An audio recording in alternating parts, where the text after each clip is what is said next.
Okay, nandito tayo ngayon para i-tutorial natin yung konting maintenance ng leaf bending. Yung na-encounter mo na hindi po lumabas yung copy, hindi nag-dispense, pero yung cup bumaba. So, how to troubleshoot the simple problem, no? I wanna show to you. Okay, all you need to do, you can turn off the machine, no? Patayin mo muna siya, i-unplug mo siya, or patayin mo yung switch. So, pag patay na siya, buksan mo yung pinto, and then, makikita mo po itong pinaka-cover na to, aalisin mo po yan, no? Nandun po yung pinaka-bumarang copy.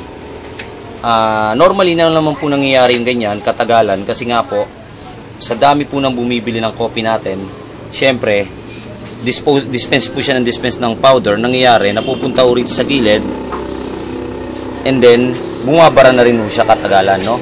Sobrang dahil bumibili, nagkakaroon ng residue rito sa gilid. Yon, ang maganda naman sa kanya, pagka i-maintenance mo to, kahit once a week, pwede, no? Kakalasin mo lang to, no? 3 parts lang po yan. Hindi mo na kailangan gumamit ng screw or kahit anong gadget, no? Kamay lang po. Angatin mo lang po ito, sir.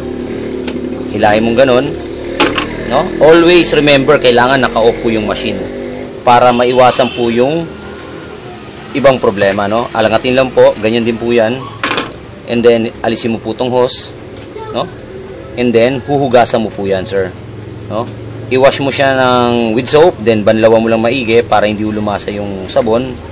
Hilahin mo to. So, mahugasan mo na. Kagaya po nito, may kape siya, so iwasan ho natin yan na tumama sa loob. Mabasa ho yung machine natin, yung mga spare niya sa loob o yung mga accessories niya po, yung mga parts. So, ang gagawin mo, sir, hilahin mo ho rito yung pinaka-hose, rubber po yan. Then, mag-ready ka ho ng pangsalo, no? Kahit baso or hose din na medyo mahaba, kung ano po yung conveniente ka. Then, tingnan nyo, sir. Ayan. Lumalabas na, nawala na yung bara sa ibabaw. Lumabas na siya rito. Kasi nga, nabarahan siya ng nabuong copy. No? Normal lang po yung ganung pangyayari dahil mabenta ho yung bendo machine natin, nagkakaroon ng konting bara, no? A minimal problem lang. So, hindi nyo kailangan matakot or hindi nyo kailangan matakot na gawin to kasi hindi naman ho siya masela, no? Wala ho siyang kaselan-selan. Pwede nyo hong gawin yan kahit 2 kayo. Huhugasan nyo lang naman po yan, no? Okay. Simpleng maintenance lang po. Galing po sa company ng Leaf Bending. Thank you very much for watching.